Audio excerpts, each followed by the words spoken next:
320 pa rin siya. Cheers! Nandito kami sa Bulabog Beach. So nasa front beach kami ngayon at ito ang ganap dito. May nagtitrending na tatlong mama dito sa Boracay. At sabi nila, parang hindi ka raw nakapag-Boracay kung hindi mo ito natikman. Kaya samahan nyo kami sa isang special vlog. Magpo-food trip at mag-chill tayo dito sa isla. Pero bago ang lahat, ako si Timon with Madam Jel. Hindi ako food expert pero gumagawa ako ng mga travel-related videos na siguradong makakatulong sa future trips ninyo. So please subscribe to my channel and turn on the bell. I-follow nyo rin ako sa aking mga social media accounts para lagi kayong updated at kasama sa aking mga adventures. Okay, meron daw tatlong sikat na mama dito sa Boracay. Kaya sa video na to ay titikman namin ang mga mama ng Boracay. Ay! Hello, mama mo!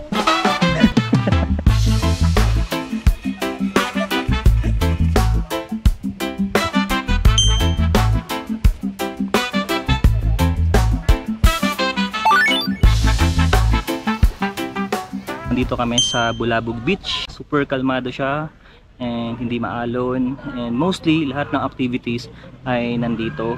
Dun sa part na yon, nandun na yung port ba yun? Sa ganun, yung nilakaran papunta dun sa mga bangka, dun sila sasakay papunta sa mga nag-island hopping. Nandun yung, ayun, hindi ko lang kung nakikita nyo, may nagpa-parasailing dun. Nandun naman banda yung leaning tree. Kaso yung leaning tree, napakahaba ng pila guys. Hindi na kami dun pupunta. Ayaw nang pumila dun. So dito lang kami sa part na to, nag-picture lang kami and tambay kami muna dito. So mamaya konti, start tayo ng ating food trip. Papunta dito sa Bulabog Beach ay naglakad lang kami from Henan. Pwede naman kayo mag-e-trike pero gusto namin maglakad. Lapit lang naman siya, tsaka walkable na siya and patag na yung daanan. So alis na kami dito sa Bulabog. Ay nasa likod ko yung I Love Boracay na signage. Peace. So maglalakad lang ulit kami papuntang D-Mall and punta na tayo sa unang stop natin.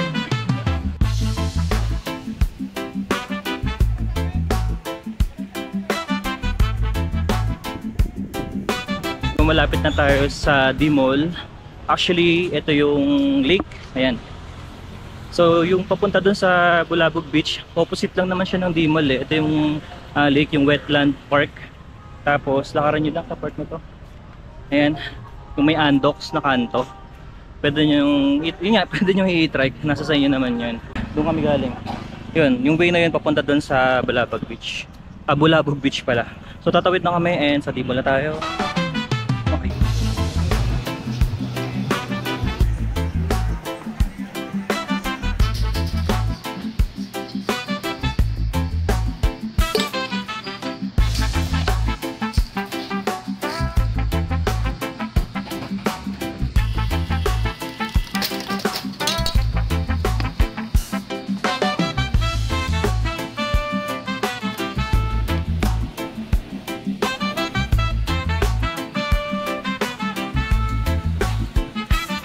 Okay guys, first stop natin itong Ube Mama. Located siya sa Station 2, D-Mall, Palengke. Try na natin. Cheers! Parang ubeng halaya itong violet. Para siyang yung ginataang halo-halo. Meron siyang coconut. Yung price nito is 320. So meron tatlong option doon. Double ube, double na maha blanca, tsaka yung mix. So order naman ay mix. Ang sarap ng ice cream tsaka yung coconut syrup na nilagay. Tapos yung cornflakes. Nagko-complement siya yung crispy ng yung ube pudding yung nasa taas.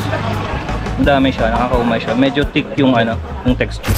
So bago kami magpatuloy dun sa second na stop natin, mag-lunch na muna kami kasi alas 3 na at di pa kami kumakain. Merienda. Merienda lunch. So nandito kami sa area, magpi-pizza and pasta na kami. Nandito na yung order namin and kain na kami. Happy birthday! Happy birthday to you. Happy birthday to you. Happy birthday, happy birthday, happy birthday to you. One more time. Happy birthday to you. Happy birthday to you. Happy birthday, happy birthday, happy birthday. Pasayo ka, Debs, sama na lang.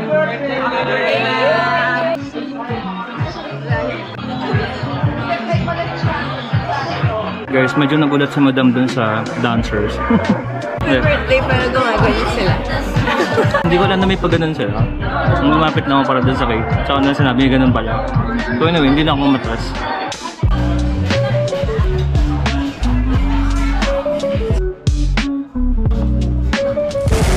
Okay guys, update. So after namin kumain, bumalik kami dito ng hotel. Kasi nga medyo sumasama yung panahon kanina doon sa may beach. So pagdating lang dito sa hotel ay umulan na siya.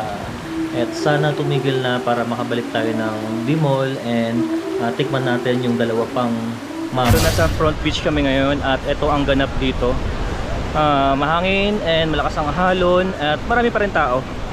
So ayun, hoping kasi kami na baka may sunset pa kahit kakaulan lang. Meron konti, ayun o, meron konti doon, di ba? Ito nyo? Meron konti. Salamat. Salamat sa patikim lang na sunset. Ayun, lakad kami dito konti. Mamaya na kami magtitikiman ng mga mama. Mga palagay si Mama Jel. Hoping din kami na maging Mama Jel.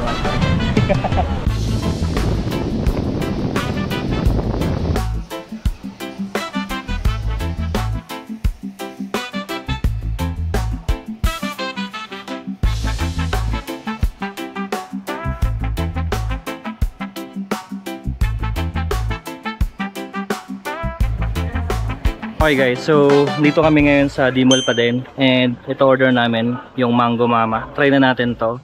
Located pa rin siya sa D-Mall, malapit sa Island Chicken Inasal.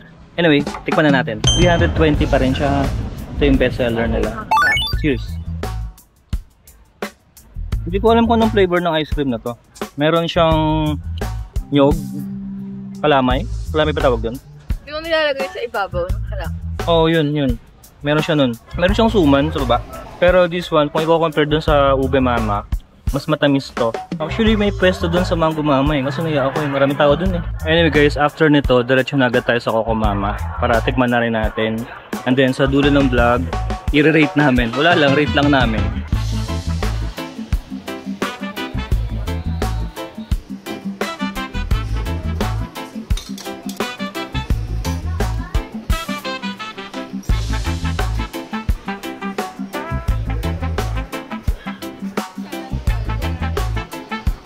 So ito na yung pangatlong mama, ang Coco Mama.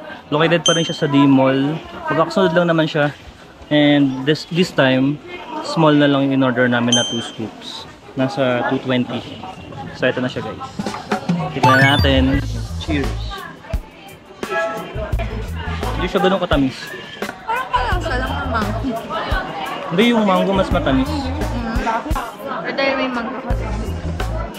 Sabagay, may mangga rin kasi siya. So ang meron sa kanya, may mangga. Yung buko, ice cream niya, pandan. May suman ulit, tapos may parang rice. Pinipig pala. So ngayong araw, yung blood sugar namin, nasa 1,000 na. Okay guys, so tapos na kaming kumain at i-rate na natin yung tatlong mama. 5 yung pinakamataas, 1 yung pinakamababa.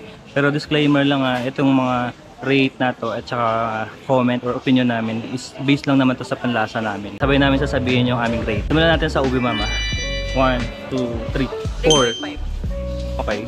Yung ube, sakto lang kasi ano yun, hindi ba tamis, hindi siya... Yung Basta? ube kasi masarap pero may factor. Sunod natin yung Mango Mama. 1, 2, 3, 3.5. What? Masyadong matamis para sa akin. Ayun. Beach vibe talaga. Huh? Siyempre, mangga. Okay naman, syempre para sa akin kasi sobrang Mas tamis. masarap. Refreshing yun. Yun. O, So last, Coco Mama. 1, 2, 3. 3. Hindi ako masyadong sarapan eh. 4. Mas Masarap. trip ko yung ube. Masarap kaya lang parang kasi may mangga. Oh, may mangga. Parang feeling ko lasang mango. Mangga pa din. Ano?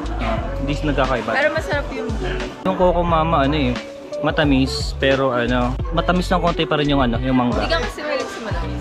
Hindi ako mahilig sa sweets, yun. Panlasa ko ay panlasa niya ay magkaiba rin, parang kayo. So you have to try it yourself. Diba? Pag pumunta kayo na Boracay, try nyo. Pwede namang isa lang din ang try. Or kung may kasama kayo, share. Yes, para tipid. Anyway, dito ka na end ang vlog. Maraming salamat sa panonood. And next time ulit sa susunod na travel namin. Bukas uwi na kami. Bye! Bye! Happy birthday to me!